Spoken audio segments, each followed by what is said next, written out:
it's Rob here and welcome to the fifth and final part of my build video on the Tamiya Avante 2011. We left off last time on step 38, which was just adding the front wheels. So we'll get right on to start painting the driver and getting the body sorted out and it put all together and finally finished. On to step 39, painting the driver. Now, as you can see, I've already started. I've given this a base coat of flat black using an airbrush.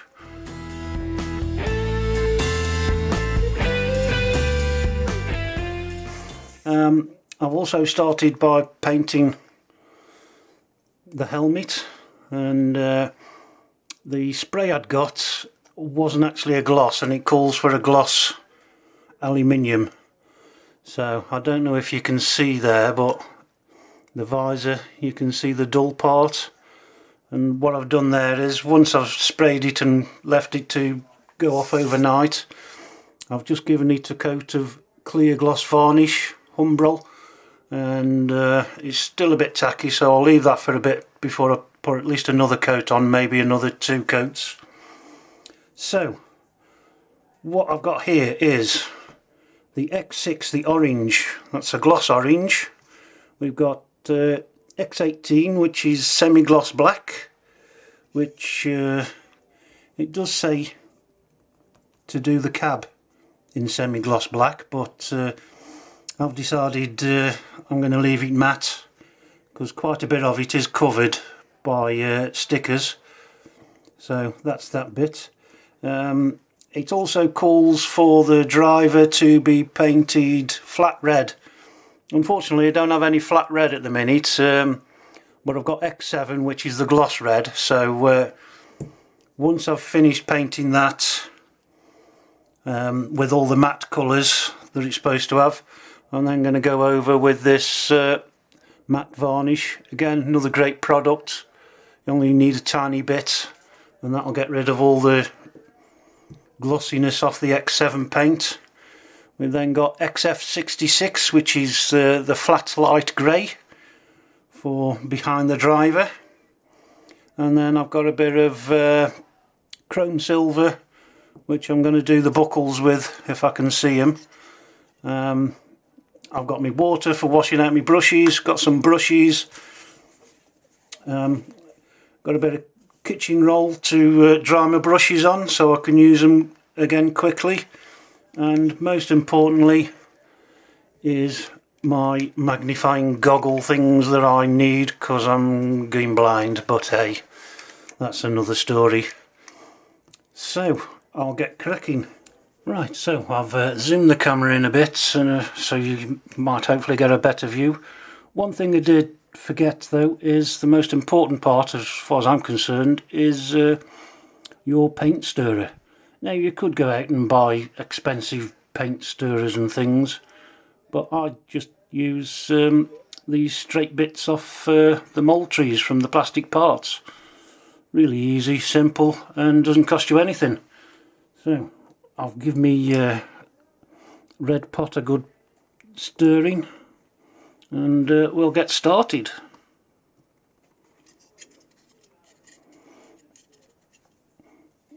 Right, oh yeah, I'll make no apologies if you see my face while I'm doing this, but I do have to get quite close so I can see what I'm doing. And we just start off.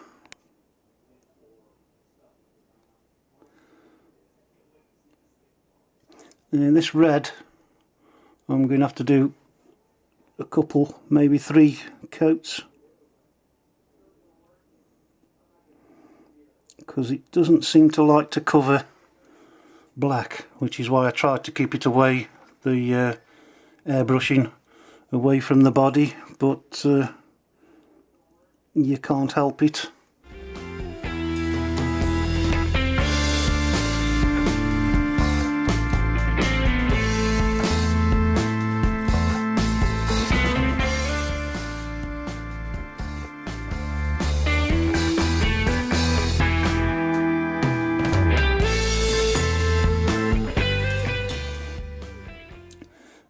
be honest, ideally I'd be down here like this, but I think I might be bashing into the camera if I do that.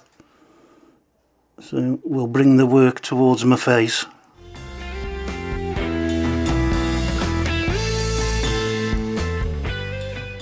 And because my hands are so shaky, I always try and put at least one finger onto the work that I'm working on, so that I can put a bit of pressure to try and stop me from shaking. It doesn't always work.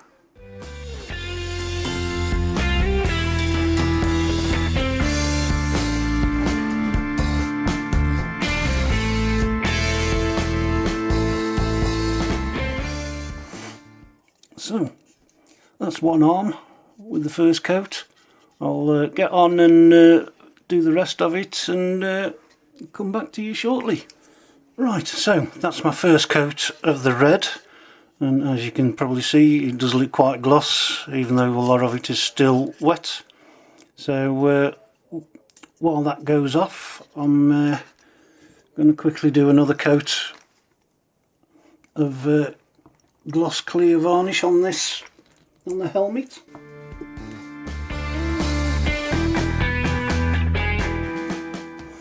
And then we'll leave that to dry overnight. We're still waiting for the red to go off, so we'll start on the light grey. Now it looks like they've painted light grey around where some of these instruments are going to go, so we'll start with that. He says.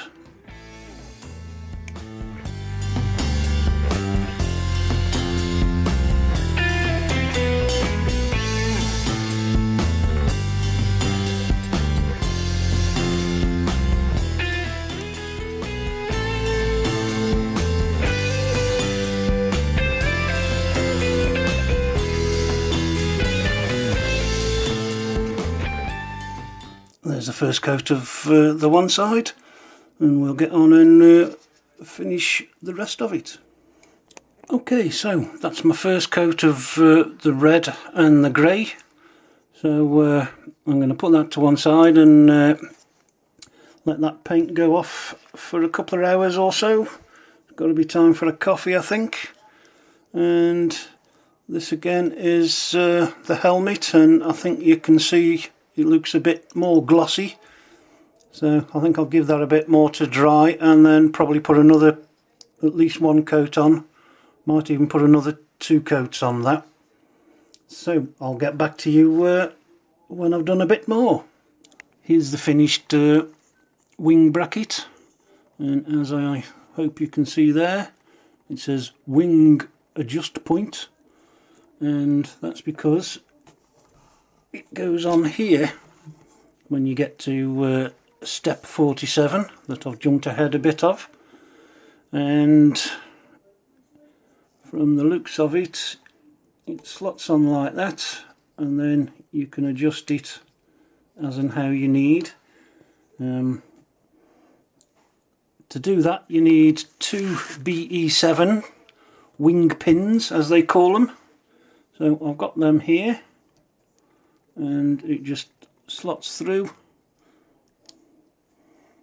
there, and as I say, you can then decide, let's put it up at the highest point at the minute, and then you just need 2 BT10 snap pins, as they call them, but I don't know about you, I always call them R-clips. So that's the bracket on. Hopefully the paint should be nearly dry now. So I'll see you in a short while. That's 3 coats of the red gloss and 2 coats of the flat grey. So while that's left to dry, I'm going to go and start doing the decals on the helmet now that it's dried, after its 3 coats of gloss varnish. So the first one I'm going to try and do for you and this may not work, but we'll see, is the visor. So I can't find my rag. So I've got my cloth. I'm just going to give this a wipe just to get any fingerprints off it that I've probably put on while painting.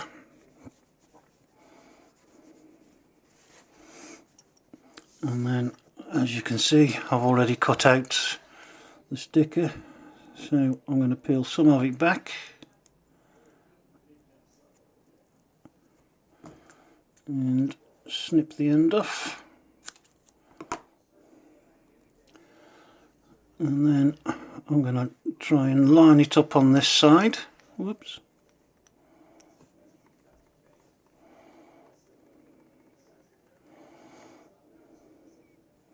And hold it down,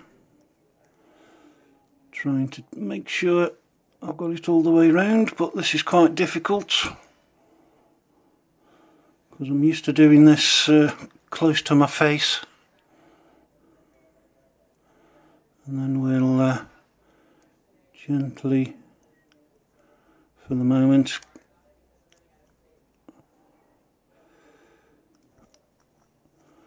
so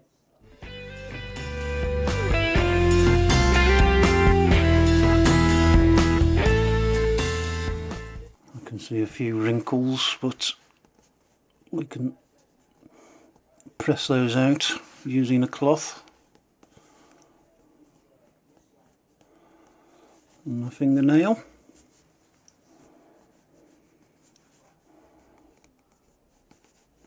And there's his visor done.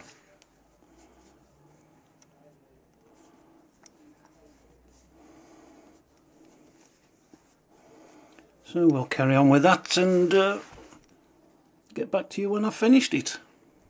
While applying the decal for his visor, I suddenly noticed I hadn't painted around the bottom, so I decided I'd do that first before continuing with the decals. So I've now got to leave that to dry as well.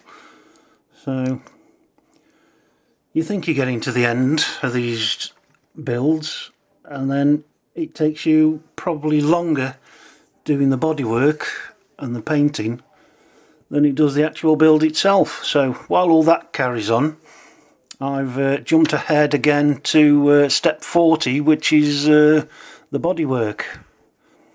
Now, I've already cut out the lower deck cover and reamed out the holes ready for it to fit on, and it does fit on. I thought I'd got the holes in the wrong place, but a little bend and it slips on nicely, and to be honest I think that's better because it actually grips and holds without any R-clips. Obviously I wouldn't run it without any R-clips in, but you know, you don't have to hold the thing in place while you try and find an R-clip now. So that's that done. I've sanded it all the way around. You can probably see remnants of my marker pen to help me with the cutting out. So that's that bit. You can see better on this bit. This is the rear wing, and as you can see I've gone round with a permanent marker. This is because of the screen over the top of the plastic to stop it from getting scuffs and to also prevent overspray when you're spraying it. And I've already started to cut it out, as you can see. What I use for cutting out is a combination of these curved scissors and these straight scissors, both of which are for polycarbonate, or that's what the description said when I purchased them.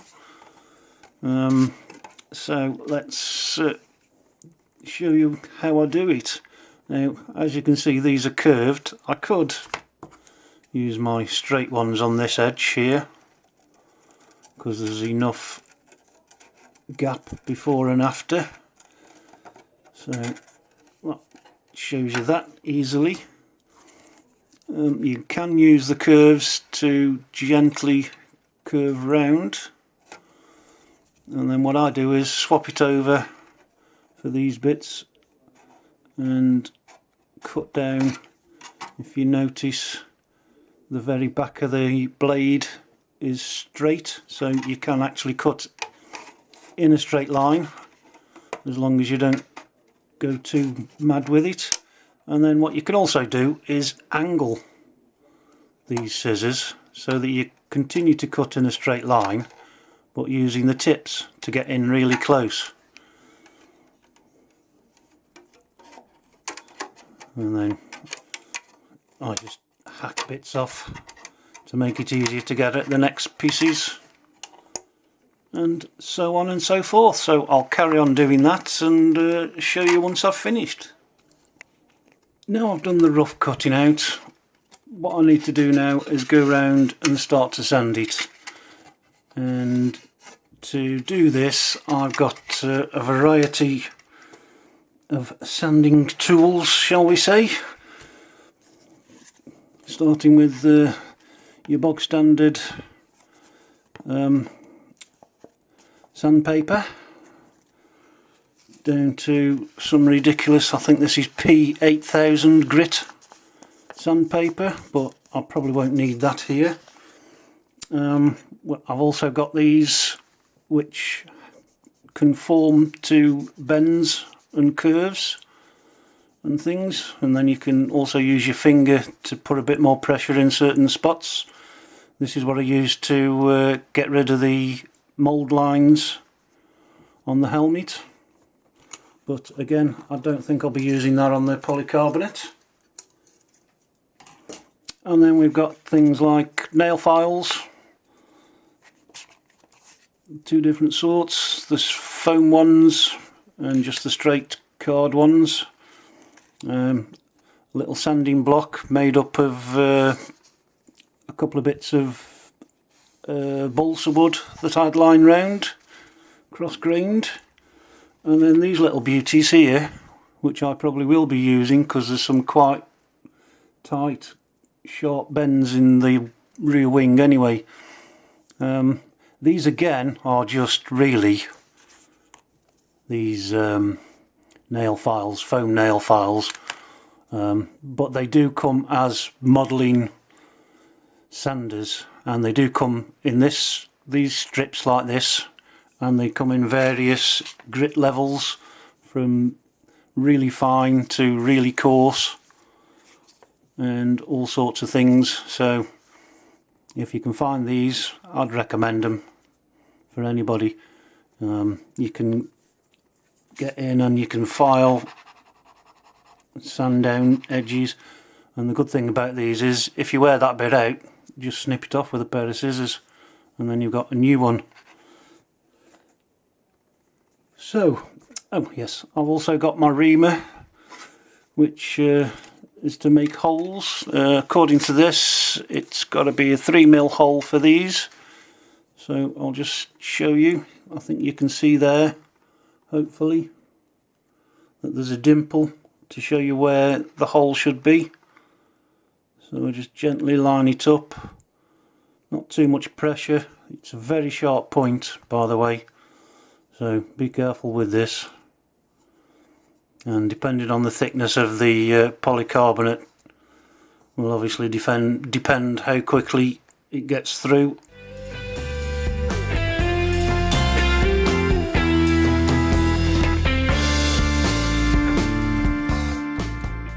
It's just slightly over 3mm, that. So that's that hole complete.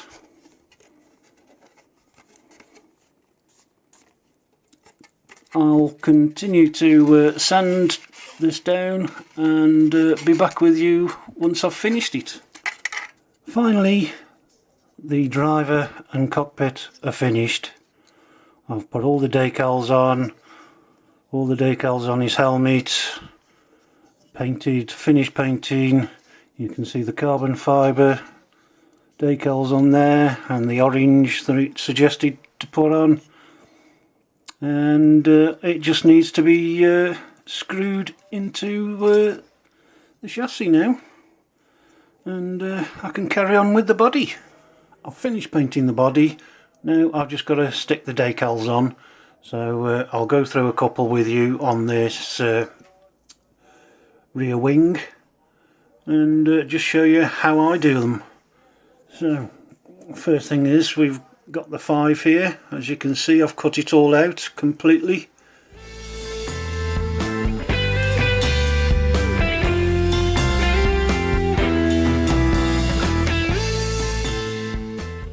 And there we have the start of the figures, of the decals even. So we'll carry on with that, and I'll come back to you if I've got a tricky one to do. I've finished installing the decals, as you can see there.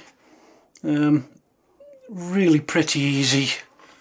No major issues, not even sticking on the window surround. So all it needs to do now is to just go through the last steps, most of which I've already done because they're a bit boring, easy.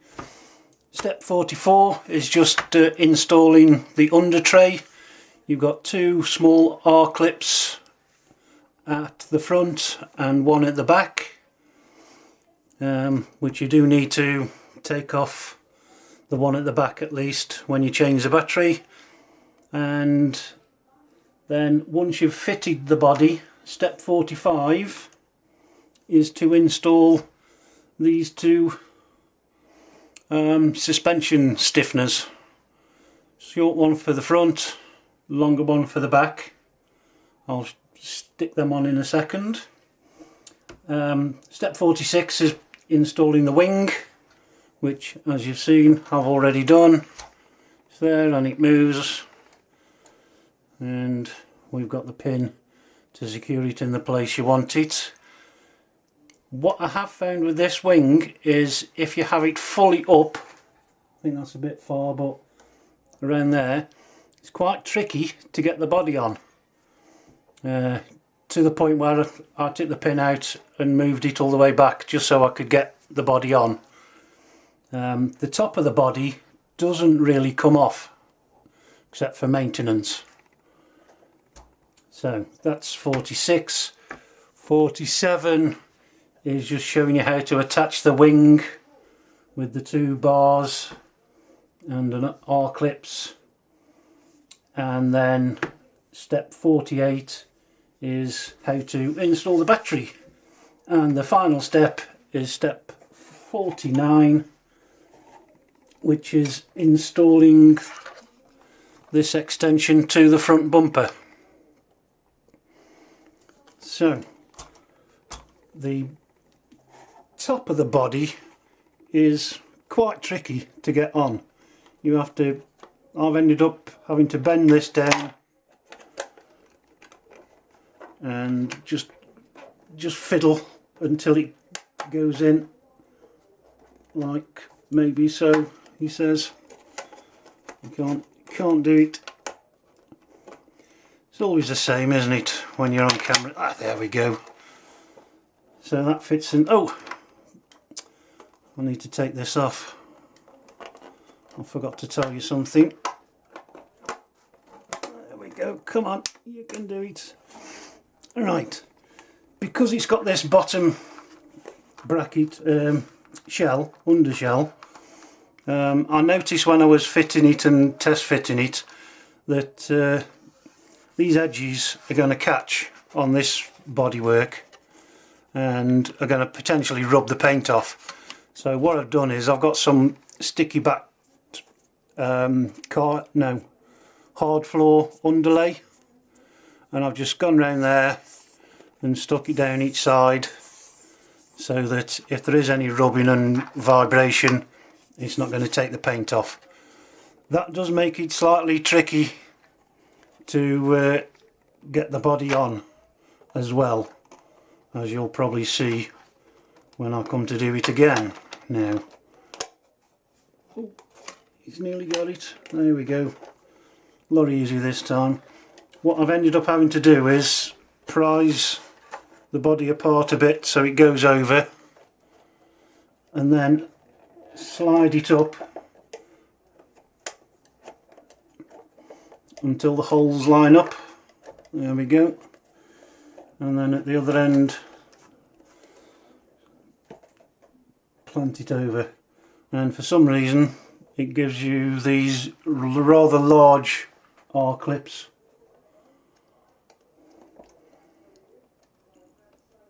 To hold the body down, and I can't seem to find the hole.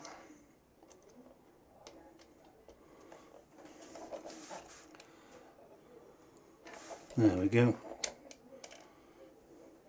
And then this one, I found it easier because I've put some of that foam back in on the bar. I found it a lot easier to install it from the back, like so, he says. There we go. And I don't think that's going to come off. And then all that's left is to install these little beauties. And there we go. And then we just need to adjust. Let's have it at its maximum for effect.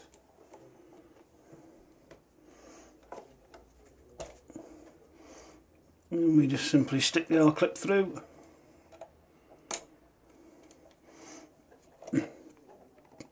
And that completes my build of the Tamiya Avante 2011.